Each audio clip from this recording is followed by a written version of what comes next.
Bismillahirrahmanirrahim.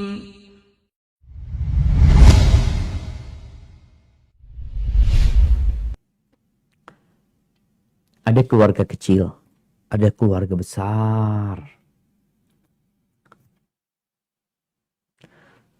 Kita tahu posisi anak beda sama posisi bapak. Bagaimana cerita Nabi Ibrahim mengajak bapaknya?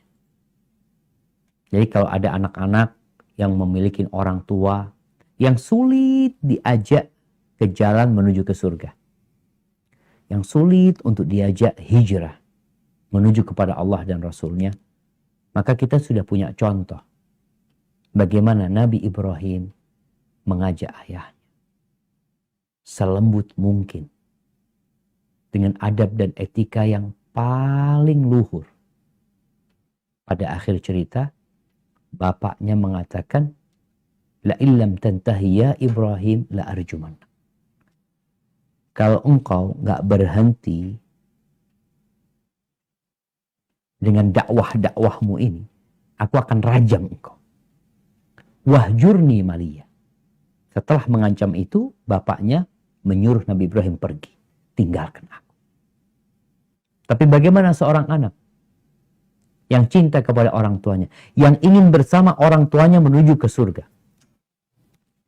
Nabi Ibrahim mengatakan, salamun alaik. Semoga dikasih keselamatan kau ayah. Sa'astaghfiru laka rabbi.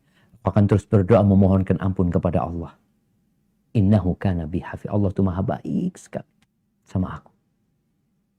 Bapaknya ikut membakar Nabi Ibrahim. Tapi terus Nabi Ibrahim mendakwain ayahnya, mendoakan orang tuanya.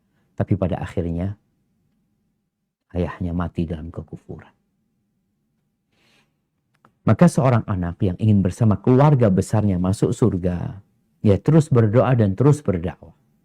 Selama orang tuanya masih muslim, ada kesempatan untuk bersama keluarga masuk surga.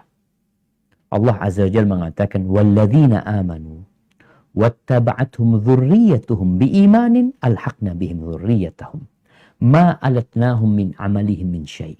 Orang-orang yang beriman dan diikuti oleh anak keturunan mereka yang beriman, niscaya kami akan kumpulkan mereka di surga Allah Azza wa Jalla tanpa mengurangi pahala buat orang yang lebih baik amalannya. Jadi secara iman, selama iman itu ada, masih ada harapan ketemu di surga Allah Azza wa Jalla. Walaupun mungkin ada sebagian yang masuk neraka, na'udzubillah, karena ketika ditimbang, amal solehnya lebih ringan daripada dosa-dosanya. Sehingga dia masuk ke neraka. Karena Allah tidak mengampuni dia. Mungkinkah dia berkumpul? Mungkin. Seorang ayah bisa memberikan syafaat kepada anaknya. Seorang anak bisa memberikan syafaat kepada orang tuanya. Nanti di sana. Terus apakah mereka akan dikumpulkan di satu tempat? Wallahu a'lam bishawab. Ada yang mengatakan tidak. Semua sesuai dengan amalannya.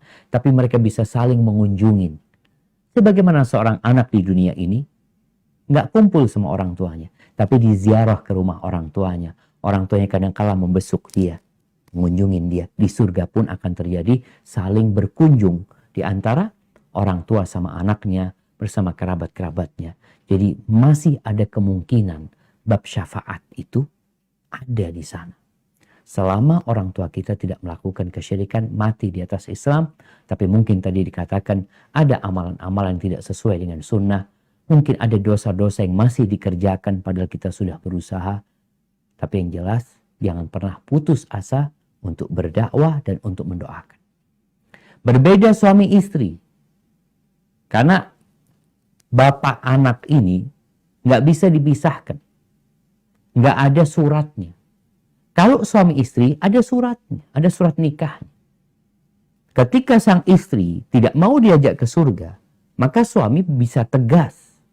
Bahkan bagaimana tadi kita membaca di surat Al-Ahzab, ayat 28-29, Nabi ngasih pilihan kepada istrinya, engkau mau ke surga atau enggak? Enggak mau ya sudah.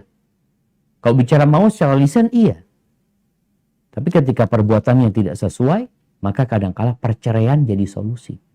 Kenapa? Karena suami akan dimintain pertanggungjawaban nanti tentang istrinya.